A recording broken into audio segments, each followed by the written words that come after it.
ہر طرح کے حالات کی آسانی کے لیے دعا کرنی چاہیے۔ قال رب اشرح لی صدری ویسر لی امری، اس نے کہا ہے میرے رب میرے لیے میرا سینہ کھول دے اور میرا کام آسان کر دے۔ حدیث میں بھی آتا ہے نبی صلی اللہ علیہ وسلم مشکل وقت میں دعا پڑھتے تھے، اللہم لا سہل الا ما جعلتہ سہلا وانت تجعل الحزن اذا شئت سہلا، اللہم لا سہل الا ما جعلتہ سہلا وانت تجعل الحزن اذا شئت سہلا، اللہم لا سہل الا ما جعلتہ سہلا وانت تجعل الحزن اذا شئت سہلا، اے اللہ نہیں کوئی کام آسان مگر وہی جسے تو آسان کر دے، اور تو جب چاہتا ہے مشکل کو آسان کر دیتا ہے۔ پھر اسی طرح ایک اور دعا بھی ہے، ربنا آتنا من لدنک رحمتا وہیئ لنا من امرنا رشدا، ربنا آتنا من لدنک رحمتا وہیئ لنا من امرنا رشدا، ربنا آتنا من لدنک رحمتا وہیئ لنا من امرنا رشدا،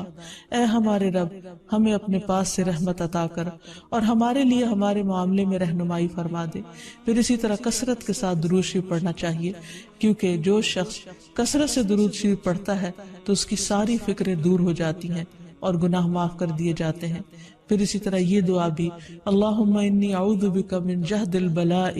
ودرک الشقاء وسوء القضاء وشماتۃ الاعداء،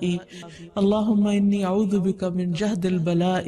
ودرک الشقاء وسوء القضاء وشماتۃ الاعداء، اللہم انی اعوذ بک من جہد البلاء ودرک الشقاء وسوء القضاء وشماتۃ الاعداء، اے اللہ میں آپ کی پناہ چاہتا ہوں سخت مشقت، بد نصیبی کے پانے، بری تقدیر اور دشمنوں کے خوش ہونے سے۔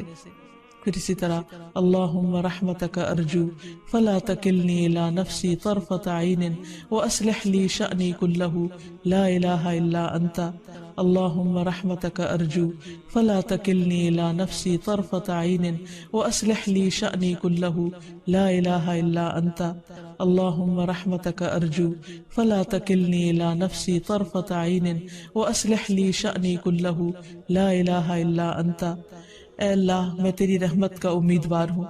تو مجھے آنکھ جھپکنے تک کے لیے بھی میرے نفس کے حوالے نہ کرنا، میرے سارے معاملات درست فرما دے، تیرے سوا کوئی معبود نہیں۔ پھر اسی طرح عمومی طور پر بھی انسان دنیا اور آخرت کی بھلائیوں کی دعائیں مانگے، ربنا آتنا فی الدنیا حسنۃ وفی الآخرۃ حسنۃ وقنا عذاب النار، ربنا آتنا فی الدنیا حسنۃ وفی الآخرۃ حسنۃ وقنا عذاب النار، ربنا آتنا فی الدنیا حسنۃ وفی الآخرۃ حسنۃ وقنا عذاب النار۔ تو اللہ تعالیٰ سے دعا ہے کہ وہ ہماری ساری تکلیفیں پریشانیاں دور فرمائے اور ہمیں اپنی رحمتوں سے ڈھانپ لے اور دنیا اور آخرت پہ ہمیں بھلائیاں نصیب فرمائے۔